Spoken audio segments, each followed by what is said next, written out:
എല്ലാവരും യാത്ര പോകാൻ ഇഷ്ടപ്പെടുന്നവരല്ലേ? മാസത്തിലൊരിക്കലെങ്കിലും ഞങ്ങളും യാത്ര പോകാറുണ്ട്. ട്രെയിനിൽ ഇതുവരെ ഞങ്ങൾ ടൂറ് പോയിട്ടില്ല. അങ്ങനെ ഞങ്ങൾ തിരുവനന്തപുരത്തേക്ക് ട്രെയിനിൽ യാത്ര പോകാമെന്ന് വിചാരിച്ചു.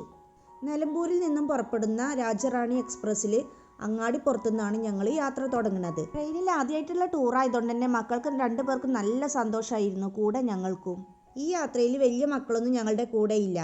ഞാനും ഹസ്ബൻഡും ചെറിയ മോളും, അനിയത്തിയും ഹസ്ബൻഡും ചെറിയ മോളും, അങ്ങനെയാണ് ഞങ്ങൾ പോകുന്നത്. അങ്ങനെ ട്രെയിനൊക്കെ പുറപ്പെട്ട് ഞങ്ങൾ സുഖകരമായിട്ട് ഉറങ്ങി രാവിലെ 5 മണിക്കാണ് ഞങ്ങൾ തിരുവനന്തപുരത്ത് എത്തിയത്. അവിടെ ഞങ്ങൾ 2-3 ദിവസം നിന്ന് അവിടെ എല്ലാം ചുറ്റിക്കറങ്ങി കണ്ടതിന് ശേഷം നാട്ടിലേക്ക് തിരിച്ചു പോകുന്നത് ഞങ്ങൾ വന്ദേ ഭാരത് എക്സ്പ്രസ്സിലാണ്.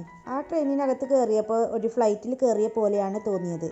ഇത് നല്ല സൗകര്യം ഉണ്ടായിരുന്നു. നമ്മൾ കുട്ടികളെയൊക്കെ ദൂര സ്ഥലങ്ങളിലൊക്കെ പഠിക്കാൻ വിടുകയാണെന്നുണ്ടെങ്കിൽ അവർക്ക് സേഫായിട്ട് പോയി വരാനൊക്കെ പറ്റിയ നല്ലൊരു ട്രെയിനാണിത്.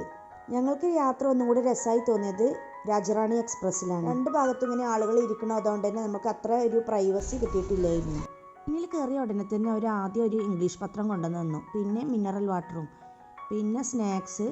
അതേപോലെ തന്നെ സ്നാക്സിലാണെങ്കിൽ പരിപ്പ് വട, പിന്നെ ഒരു മിച്ചറിൻ്റെ ഒരു പാക്കറ്റ്, പിന്നെ 2 മിഠായി, പിന്നെ അങ്ങനെ കുറച്ച് ഐറ്റംസുകളൊക്കെ ഉണ്ടായിരുന്നു. പിന്നെ അതാ ചായക്ക് അവർ ചൂടുവെള്ളം കൊണ്ടുവന്ന് തന്നിട്ട് നമ്മൾ അതിൽ ഒരു പൊടി ഇട്ടിട്ട് ഉണ്ടാക്കുകയാണ് ചെയ്യുന്നത്. അതേപോലെ തന്നെ ഡിന്നറിനാണെങ്കിലും 2 പീസോട് കൂടിയിട്ടുള്ള ചിക്കൻ ബിരിയാണി ഒന്നും അത്ര ടേസ്റ്റ് ഇല്ലായിരുന്നു. പിന്നെ അതിലേക്ക് കേട്, പിന്നെ 2 ചപ്പാത്തി, സോയാബീൻ റോസ്റ്റ്, പിന്നെ കടലക്കറി, അതൊക്കെ ഉണ്ടായിരുന്നു. പിന്നെ ഡിന്നർ കഴിഞ്ഞ് കുറച്ച് സമയം കഴിഞ്ഞപ്പോഴത്തേക്കിനും അവരൊരു ഐസ്ക്രീമും കൂടെ കൊണ്ടുവന്ന് തന്നു.